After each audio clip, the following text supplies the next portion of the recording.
Sensational City Plaza shopping. Festa, the latest from BIF, is an exquisitely appointed modular wardrobe. The dazzlingly colorful finish gives that extra touch of timeless elegance. It is highly flexible, and you can add on as many units as you like. Festa from BIF bring extra warmth to your home. Advertising is an art?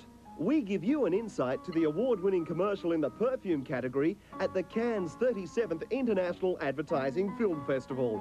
Egoist Ad Magazine, tonight at 9 on World Channel. Egoist Ad Magazine is brought to you by Chanel.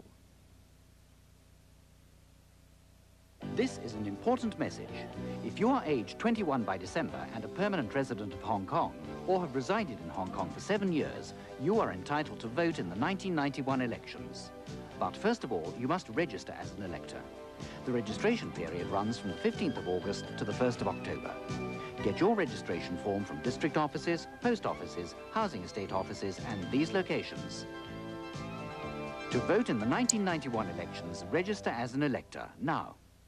No one believed it was possible, but as the world looked on, the wall came down. A documentative and musical celebration of the breaching of the wall, with a performance by the Berlin Philharmonic.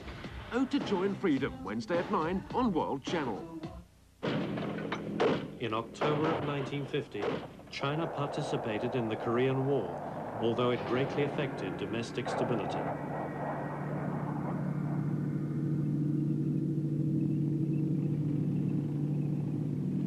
The fight with the Americans cost China not only a lot of money and lives, but also the postponement of the whole timetable for the nation's development. As a result of conflict with the United States during the Korean War, China diverted its foreign policy towards establishing relationships with the Third World.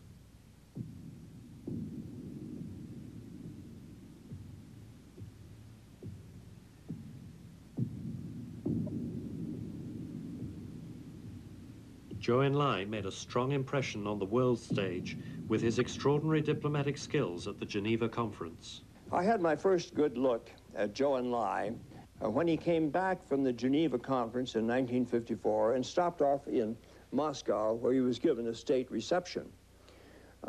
Being a rather aggressive reporter, I managed to wiggle my way up to the door of the room where he was being entertained by Khrushchev and the other top Russians.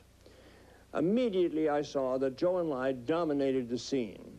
He was moving around the room, offering toasts to each of the participants and offering them in English, which surprised me a great deal. It surprised the Russians too, because the only people outside of myself who understood English were some Western ambassadors, 3 or 4, who were in attendance. None of the Russians could understand one word of what Zhou was saying. They had to get it through an interpreter. Mikoyan finally spoke up and said, "Zhou, why don't you speak Russian? You speak Russian perfectly well." Zhou said very snappily, "Why don't you speak Chinese?" Mikoyan said, "It's a very difficult language." "Oh," said Zhou, "it's not that difficult. Come around to the Chinese embassy tomorrow morning and we'll start giving you lessons." About that time, one of the security men moved me away from my vantage point where I was listening in on this insight into the actual top relations. My impression was of Zhou that he was a brilliant diplomat. He knew exactly what he was doing. He was needling the Russians, and the Russians didn't quite know how to respond to it.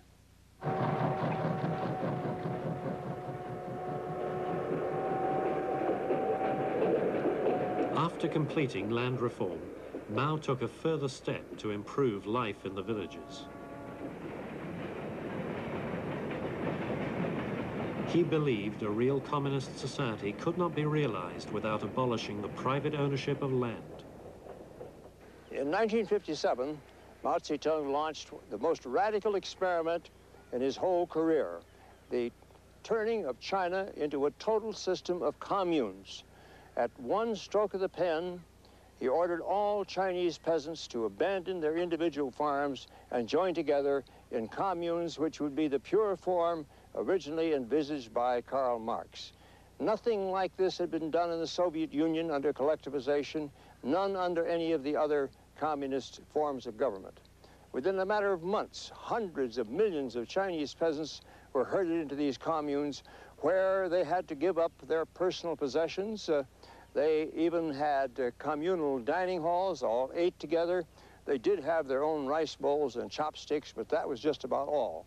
In fear that the government would seize everything they had, many of them sold their clothes, they slaughtered their animals such as they had, and they were right in this, because before long, the government was tearing down even their peasant huts and using that timber to build communal halls where they would all live in a form of barracks.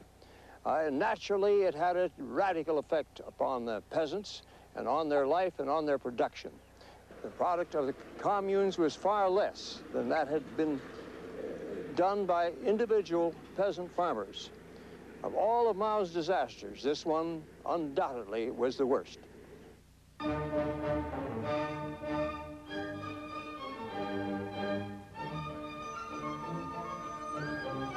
In 1958, Mao introduced his Great Leap Forward program.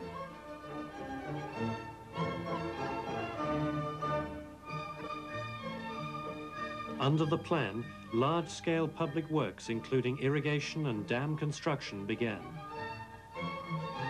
The masses were deployed to implement these plans.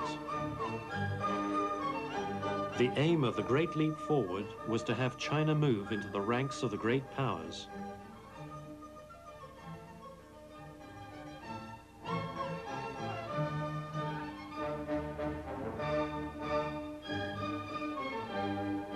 Mao said, by deploying the masses, it is not impossible to surpass England in 15 years. He encouraged everyone to set up backyard steel mills to boost China's steel production. No policy which Mao ever attempted had less reason and more sheer insanity in it than his policy of attempting to make a great steel-producing nation out of China through setting up backyard steel mills. The idea was for each farm, every farmer, to turn his attention to making steel in small, round pots in his backyard. The farmers had nothing to make steel with. They threw into the pot their farm utensils, their plows, their axes, their hammers. Some of them even tore steel roofs out of houses in order to make this very low-quality steel. And within a matter of months, 90 million people in China were engaged in this fantastic production, which was a total waste of time, energy, and assets. The result of it was a terrible disaster, a famine, because the farmers had to leave their crops unsown and even unharvested while they were busily engaged in making useless steel, which had to be thrown away. And in the end, they didn't even have the implements to go back to the fields the next spring, because they'd all gone into the pot in this effort by Mao to exceed the Great Britain's steel production within 14 years. At the end of it, there was a political and economic crisis in China. The Chinese, whose opinions I respect, believe that there are two Maos. The first one is the Mao up until the mid-50s. This was the great Mao, a man with an absolute ear for revolution, great achievements, great accomplishments.